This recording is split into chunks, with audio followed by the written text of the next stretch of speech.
Miguel, welcome to the call today, my man. I always ask everybody the first question on here, which is who are you? What's the name of the business? And who do you guys serve? Yeah, hey everybody, my name is Miguel Bautista. I run a company called CFS Recovery, and we actually help people all around the world recover from chronic fatigue syndrome, long COVID, fibromyalgia, and basically we get the rejects from the medical system. Doctors say, oh, they're perfectly fine, but they're not. They're dealing with all these symptoms, and those are the kind of people we help. So it's super fulfilling. Yeah, we've loved working with you now for a while, over a year. I don't know where we're at right now, but yeah, a pretty long time. And I love working with you guys too, because, obviously we help a lot of people make money, and they help other people make money. But, I had Ruri on the call recently, and they help people get sober. And I even referenced yours as well. You guys help with chronic fatigue syndrome. And so it's so nice. Everyone's always like, oh, all the businesses are only people making more money. But it's so nice when you see businesses that are literally changing people's lives. And just so people have a little bit of context, because actually, I remember our first onboarding call, I actually didn't know what chronic fatigue syndrome was. So can you kind of walk us through just in like 30 seconds what that is? Yeah, totally. So it's essentially when people's nervous system reaches its kind of breaking point, and then their body is just stuck in fight or flight mode. So these people, they are typically type A personality people, perfectionists, go-getters, very active people in society, but they kind of hit this wall, and then they go from fully functional to a lot of times being completely bedridden or housebound with 40 or 50 mysterious symptoms. And, they go from very functional to not even being able to sit up out of bed. A lot of them have to get spoon fed, and they just really can't function. So, it's a pretty wild thing. The reason we don't hear a lot about it is, you don't see these people on the streets. You don't hear about them. They just kind of disappear from society, and they're very isolated. So I went through it myself, and that's kind of what inspired me to start this company and help other people. Yeah, that was my question. Most people are building businesses to solve who they were previously. And it sounds like that's exactly, you had gone through that yourself. You figured out a solution, and that's how you help your current clients. Is that correct? Yeah, exactly. Exactly. Awesome. And next question is like, where did you originally, I'm always curious, this is good for marketing efforts as well, but do you know where you originally found us? I know we've worked together for well over a year now, but like, do you know the first place you saw either me or Scaling with Systems? I do. Actually, before I started this company, I was a videographer and a video editor. So I was working within a marketing agency, and they were working with a lot of different clients. And this is when you were newer to the scene. I remember you were one of their clients, and then I was editing some of your videos, some of your ads. And then I started listening to your ads. I'm like, hey, that's pretty cool. Hire VAs to do this and that. Automate stuff with Zapier. What's Zapier? With Zapier. What is that? So I went down the Ravi rabbit hole of zaps and automations. And I'm like, I could do this for my video business. So I never really did anything, but I always remember that. And then when I started this business, probably maybe like 2 years after that, I remembered all your stuff. And I was like, all right, let's automate, delegate, and let's just make everything efficient. And that's one thing I really liked about your content. It was efficiency and automation. So I went down the rabbit hole, man. That's how I found you. I remember you telling me that story. I think we were at an in-person mastermind. I know who you're talking about. One of the only agencies we've ever worked with. This was like, man, maybe 2.5, 3 years ago. Yeah. And yeah, that's so funny that you started there. To see you start your own business, to work with us, man, what a journey, and super grateful to have you as a client. People watching this video right now, let's say I'm making the title of this video, the headline, what do you say is like some of the biggest transformations that you've had working with Scaling with Systems? I know recently we just were talking about before we got on there, I think even just a month ago, your show rate was like pretty in the trash. And then you and I had that realignment call. We got on the call. I showed you some of the stuff that we were doing with self-sustaining funnel. And I think it like doubled or tripled or something like that in there. I think that I have on here, this was a year ago, but you guys broke a personal record and hit almost generated $82,000 in cash and sales. This is even a year ago. So obviously a while ago as well. But I just wanted to jog your memory of a few things. What would you say are a few things that we've done together that you've just been like, man, so grateful that we were able to build this together? Yeah. Oh man. I look at the business in kind of three different sections. There's the marketing, the sales, and the fulfillment. It's funny. We actually initially came to you guys to help with fulfillment. I remember that. I remember the onboarding call. Yeah. Yeah. And then everybody was so confused. They're like, what? Most people come to us because they need more clients, but you have too many clients. And my big thing was, I really do care about these people. And I want to make sure that we're offering the best service we can. So initially, I remember that was our bottleneck. How do we onboard people properly? How do we give them the best experience possible? How can we follow up better when they're in the program? So, I mean, our, client success or our client experience, it's like 10 times better than what it used to be. And a lot of it is automated too, right? With some manual things here and there. But what I hear a lot from our clients is like, we've tried so many other programs, but none of them are like this. Like the amount of detail you guys have here and how you pay attention to the things we say and just the small things you don't even think about, they all add up. And I tell my team all the time, and I kind of got it from you. Look, we're trying to replicate a world-class experience here. This is Disneyland. This is, they paid lots of money for this. We need to give them that. And we're not just talking about money here. Like these are people's lives at stake. So our client success kind of roadmap, it got 10 times better, which means people got 10 times better results. And that led to better marketing because now people are sharing the program with other people. They're hearing about it. So that really helped with our marketing. And yeah, in terms of just, I don't even know where to start. Obviously the sales process, we fixed some of that recently. The show up rates way better. It was in the trash. It was real bad. And a few small tweaks. It was interesting. We changed something on the thank you page. Even just the way the application calls are titled with that little green circle thing pops out on the calendar and people have to confirm it. That made a huge difference. And then it's funny because I didn't realize we were sending out so many email reminders and text reminders. And you were like, wait a minute. So they're getting hit with like 15 reminders for this meeting. You're probably scaring them away. So you should take away all the Calendly stuff. Just keep it simple. So we did that. I'm like, okay, so we're going to do less and they're going to show up. I mean, it seems like you guys know what you're doing. Your show rates are better than ours. So let's try it. And it actually did work. So our show up rate is like, I mean, last time I checked, it's probably like 85, 90%. It's Wow. really good. And what was it when we had that call? What was it? Dude, it was like 30, maybe. It was bad. So 3 times. Yeah. I remember. Yeah, it's funny you bring all that up because I remember. Yeah, we audited the whole like application process, the booking process, then what it was on the thank you page. And yeah, it's funny, it's like cheesy saying less is more, but we even, for the people watching this video as well, we even noticed with us as well that like, I don't know, I felt like 2 years ago, it was like when everybody was building these funnels, it became the thing to like just inundate them with content, like 800 different things and text messages. And then it actually wasn't until I don't know, 8 months ago, ours was in the trash as well. And I had actually realized that I had never booked a call as like a quote unquote secret shopper for our own company, right? I had never actually done that before. And I just booked it underneath my girlfriend's like name and email and phone number. And like a few things I figured out was like, first of all, if you're using Calendly or something, there was no immediate email or text message. So Calendly doesn't have a thing like that was immediate for emails or text messages. So I booked the call, no confirmation that I had booked the call. And then after that, not only was there no confirmation, but then like within 2 days, it was like 18 confirmations at that point, text messages, emails, calendar invites. And I was like, wow, this is annoying me. And this is my company, and so we changed all that around, which we did with you as well. I think we also looked at the application and did you make any adjustments on the application as well? I remember we had talked about some of that stuff also. Yeah, there was some duplicate. It was like such a simple fix too that I didn't really spot, but you're like, yeah, you've already said this 2 or 3 times in the funnel, get rid of this. Like you don't need that. You don't need that. And it was just really keeping it simple, and that did make some big changes for us.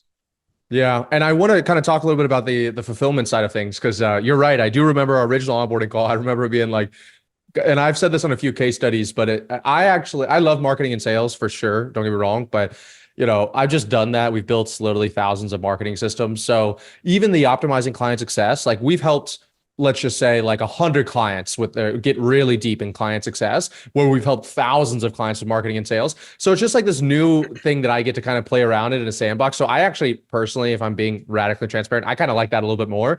And it's almost like I don't really see anybody else online that's actually teaching you how to build like a world-class client success team and a product and all the roadmap, all of that.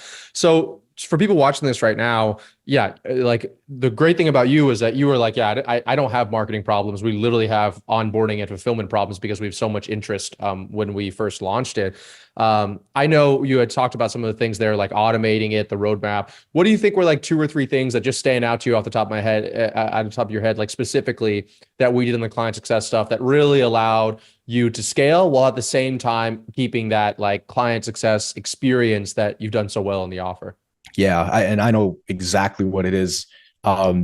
It's the, what do you call it? The handoff. You talked a lot Yeah. about the handoff, and it just made so much sense, because they go from this stranger kind of outside of our environment, right? Well, they're in our environment, but not quite a customer yet. So that transition from them being a viewer, a spectator, to becoming a paying customer and getting service from us, that's so crucial. And you talked about it so much. You stress the importance of the handoff. So like even just simple things like within 24 hours or as soon as possible, they get a call from our team member to welcome them into the program. And then, one of our team members sends them a welcome video that talks about their specific symptoms. Hey, Bobby, I saw you've been dealing with this for 6 years and you have the headaches. Oh, I totally had that too. Most people do. Anyways, can't wait to see you on the first call. Make sure you do this and that. And just that, it does so many things. It also leads to client success, faster results, because now they're fully bought in. They're seeing like, okay, these guys are professionals. They know what they're doing. So the handoff is one of the biggest things. And it's interesting, not just for the fulfillment side of things, but also like now with the sales process, like getting the handoff from you to a salesperson. When you showed us that, I'm like, that makes so much sense. Just hand off one, what is it called? Instead of them just turning from a prospect to a customer, it's like a handoff to a salesperson. I was like, Yep. that makes so much sense. So yeah, there was that. And also just keeping the feedback loop being proactive about things. You harped on that a lot. Most people are in a reactive state. They wait for the problems to come up, but instead you guys are throwing out surveys. I think after our check-in calls, anytime I have a check-in call with the success team, there's an automated email that comes out. Hey, how did you like the call? So we implemented that too. So the proactive part of things, it is super helpful. And it just helps us get ahead of any problems. And if there are issues, not really issues, they're like opportunities to fix things. So the proactivity is huge. So we implemented lots of surveys in week 1, 3, 6, and then like a few months after that. Yeah. Wow. Both of those are so important. For those of you that are watching this, just to give a little bit more clarity to what Miguel said, the handoff I always talk about is, when somebody purchases from you, when they buy to when they actually receive value from you, that's like always your biggest risk as a business for someone charging back, refunding, saying it wasn't the expectations that they originally bought for. And most people, it's like they just send login details, or they're just like, yeah, onboarding calls in 7 days or 10 days. And, in a lot of our businesses, they just paid $3, $5, $10, $30, $50,000 and the money leaves their bank account. And like immediately fight or flight kicks in and they're just like, oh my God, this was a mistake. I shouldn't have done this in the first place. And just like mapping out that process from the salesperson closing the deal to the client success onboarding. And the 2 things that Miguel said that we talked about inside of Scaling Initiative was like the welcome call and the welcome video. So the welcome call is just the salesperson, whenever they close the deal, they put the information of what they talked about on the sales call, what they're looking forward to, what their current problems are, what their biggest bottlenecks are in like a little document. We call it a deals closed form. And then the client success person gets to use that form to then pick up the phone and you nailed it perfectly. It was like, hey, I saw you were dealing with these problems here. And, I always allude it to, because it never shocks me that multi-billion-dollar companies, I call them, let's say Chase the other day, they like stopped this wire that I was sending because it was to an unknown person, explained everything to the first person, 10 minutes. Then they say, oh, no, wait, I'm not the right person. You got to go to the next person. So I wait 10 minutes. They connect me to the next person. And then the next person is like, how can I help you today? I was like, did the last person not just explain to you no. And I'm like, so then explain. And I've had that happen 3 times, right? So I always tell people like, think of that. And that's what your clients are sometimes going through. It's like, if you're doing consultative selling, you're literally having them pour, especially in Miguel's situation here, where it's like they might be literally pouring their entire heart out on the sales call. Like, I mean, it's really emotional, this debilitating thing that they're going through. And then to like have that person close the deal, they collect the cash. The next person is like, so tell me what your problem is. It's like, you know, this huge discrepancy there. And then the welcome video is the second step of that, where if you have like a some kind of community, I think you guys use Discord, right? Am I right on? Yeah, you guys use Discord. So channels inside Discord, shooting them the welcome video. Yeah, that's been awesome. And the other cool thing I think for you guys is like, you guys get to just see, like, you're going through, we're practicing what we're preaching, right? So you're going through us getting the feedback surveys. Like, you're just like, oh, let me just copy this and put this inside of my thing. And you guys are doing that yourselves. Yeah, literally. Like, that's another cool thing. It's like working with you guys, I get to experience it firsthand. Like, there's a lot of times where in Slack, the way Franbo said something or asked a question or like was very proactive about something, I'm like, screenshot, send it to the team. I'm like, guys, we got to talk to our clients like this. Even the way, like, you know, you would reach out and even booking this call, or you know, if people are doing great, asking for Trustpilot reviews.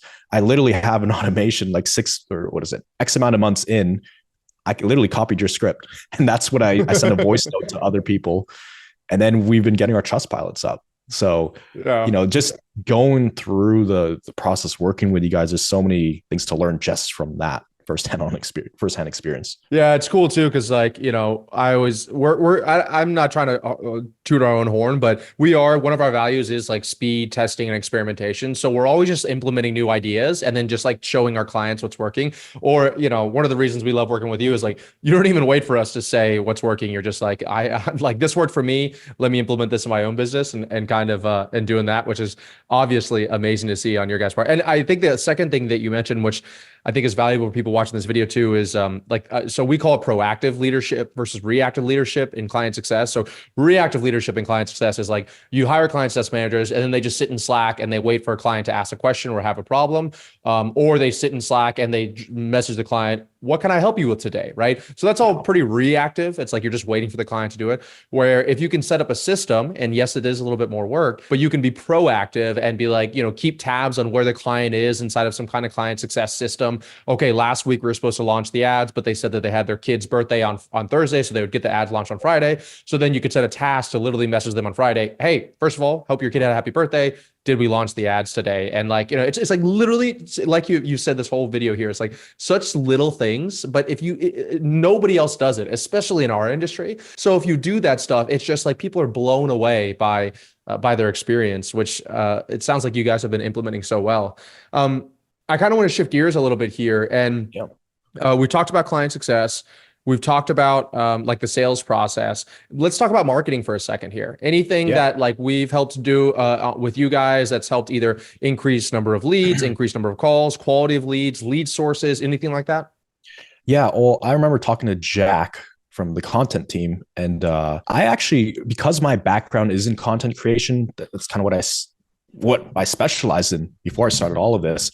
I actually showed Jack our entire kind of workflow for meeting. He was like, dude, what the hell? Where'd you get this? This is exactly what we do. So I was pretty surprised to see that. But he was like, well, have you tried this idea? Have you, for your people, okay, since they're at home, they're bedridden, they have lots of time on their hands. What you should do, Miguel, is take a whole bunch of videos, like 15 of them, put them together and create some kind of like 2 or 3 hour training.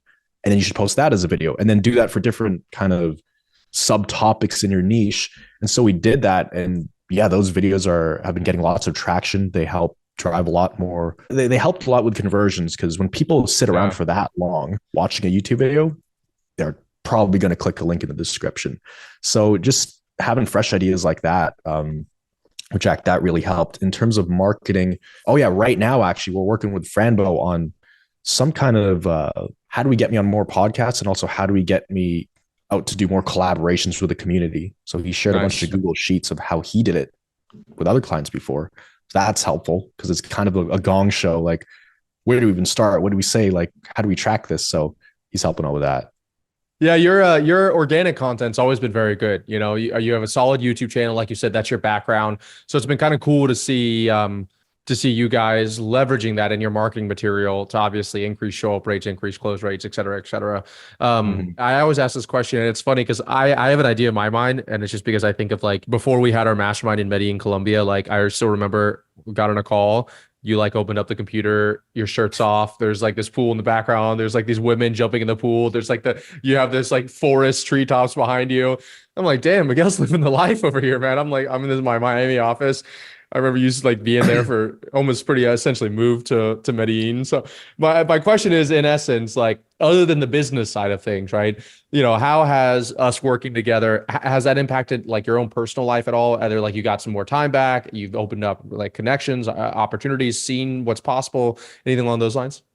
Well, yeah, definitely. I mean, with a lot of the systems we've built into the company now, it frees up a lot of my time. Whereas before, I was just swamped with so many different things. And I get swamped time to time, but now I know that there are systems in place that will, keep things moving and will keep things from falling apart. Yeah, we still have to tweak it every now and then and add something here and there, but like the foundation has been built. And all of that, like most of that was pretty much started when we started working with you guys. Like I knew a little bit of it, but not at this level.